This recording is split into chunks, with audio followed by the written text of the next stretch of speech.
Good morning.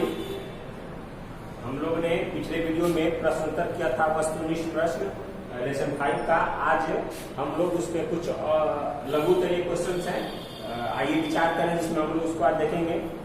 सबसे पहला question है, कैलिको अधिनियम के क्या उद्देश्य थे? कैलिको अधिनियम,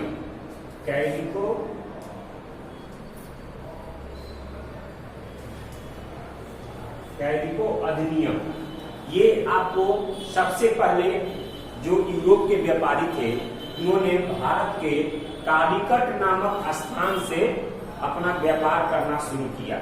और जो भारत में सूती कपड़े या मखमल के जो बारीक कपड़े बनते थे, उन्होंने सर्वप्रथम इराक के एक शहर मोसला में सर्वप्रथम उसने व्यापारियों को, जो अरब व्यापारी थे, अरब के जो सौदागर थे, उनके पास देखा था यूरोप के व्यापारियों ने।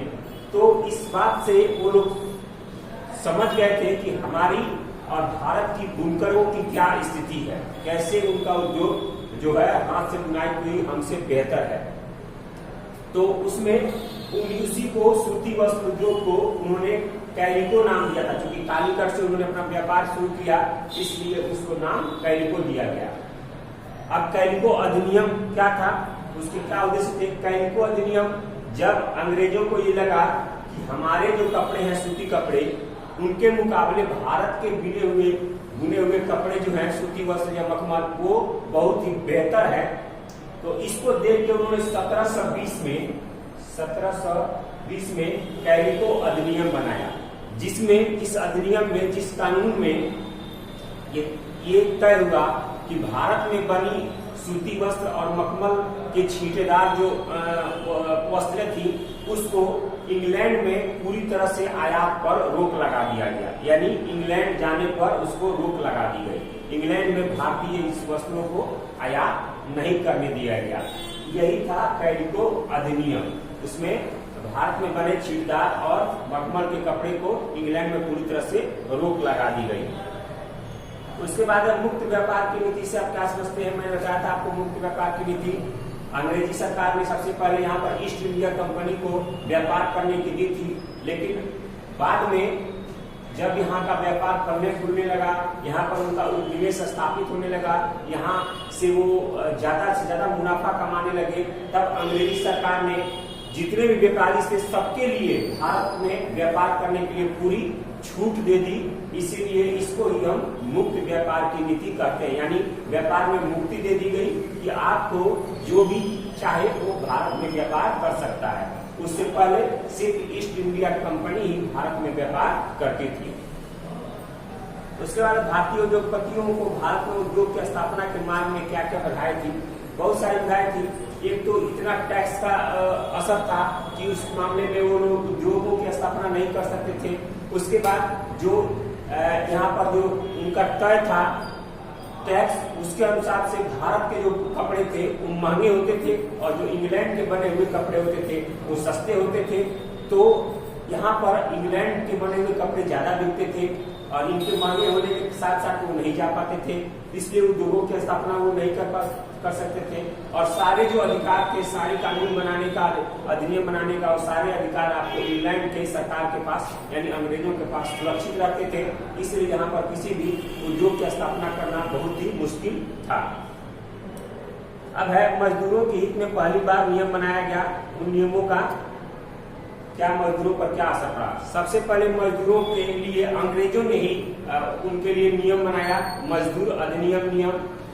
मजदूर अधिनियम, उसमें ये मजदूरों के लिए काम करने का घंटा तय किया गया कि कितने देर काम वो करेंगे, क्योंकि उससे पहले काम करने का कोई घंटा तय नहीं था। जितना देर चाहे वो 14 घंटे 16 घंटे तक काम करते थे मजदूर।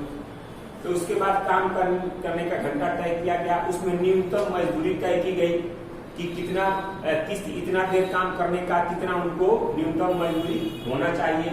उनको अवकाश की व्यवस्था की गई।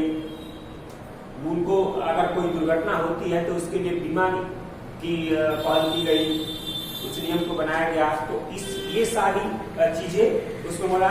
और मजदूरों पे जब ये लागू हुआ तो मजदूरों पर इसका गहरा प्रभाव पड़ा, क्योंकि उससे पहले ये सारी व्यवस्था नहीं थी तो उनको काफी नुकसान होता था। अब मजदूरों की संख्या में वृद्धि होने लगी इन सारे नियमों से, तो उनकी उनको एक अच्छा ही प्रभाव पड़ा। उसके बाद है स्वतंत्रता प्राप्ति के बाद भारत सरकार ने मजदूरों की स्थिति के लिए कौन कौन से कदम उठाए। तो मजदूरों के लिए भारत सरकार जब स्वतंत्रता हुई तो न्यूनतम मजदूरी कानून बनाया। उसके बाद बच्चे को 14 साल से कम उम्र के बच्चों को काम करने के लिए नहीं कहा गया, ऐसा नियम बनाया गया कि बाल अधिकार नियम में, जिसमें आपको 14 वर्ष से कम उम्र के बच्चों को किसी तरह का कोई भी काम नहीं दिया जाएगा।